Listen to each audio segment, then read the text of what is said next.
For decades the Taliban's leadership structure has been in the shadows. Even before the U.S. invasion in 2001, little was known about how the group operates beyond the names of a few top leaders. Now the militants are trying to recast themselves in a more moderate mold, promising amnesty for their enemies, vowing to build an inclusive government with various ethnic groups, keep terrorist groups off Afghan soil and allowing women to work within the bounds of Sharia law. Those are all among conditions for the U.S. and its allies to recognize the group as the legitimate new rulers of Afghanistan.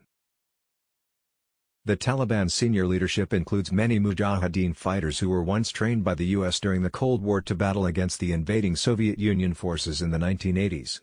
The Sunni group's membership is drawn largely from the majority ethnic Pashtun population most dominant in the southern part of the country. Here are 7 of the most influential men in the organization.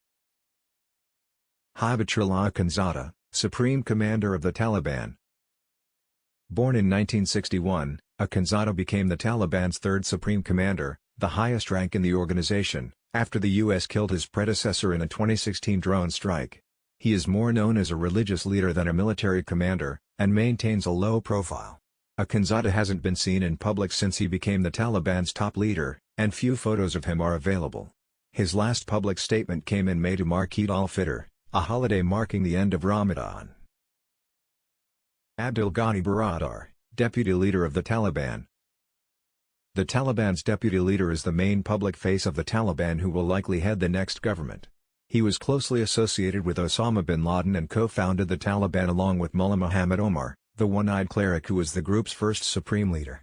Baradar was captured in the Pakistani port city of Karachi in 2010 in a joint operation with U.S. intelligence, and Zalmay Khalilzad, the U.S. Special Envoy for Afghanistan, reportedly helped secure his release in 2018 ahead of peace talks with the Trump administration.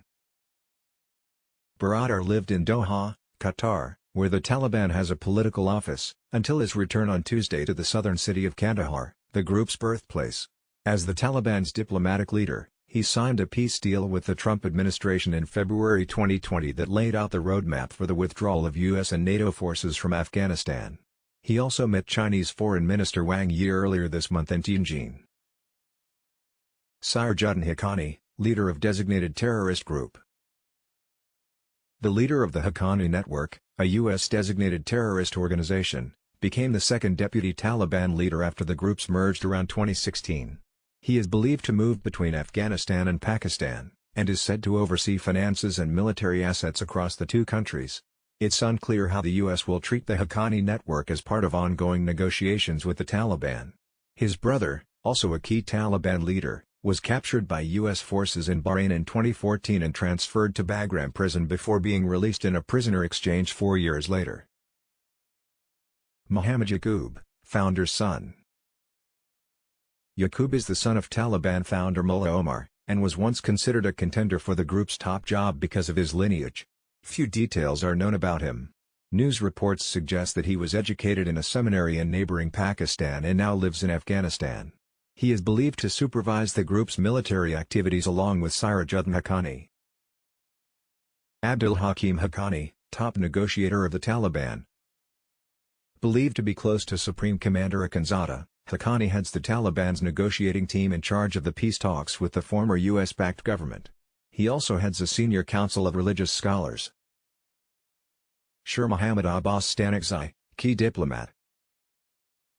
Unlike many of the group's leaders, Stanekzai speaks fluent English and traveled the world extensively as deputy foreign minister when the militants last controlled power in Afghanistan.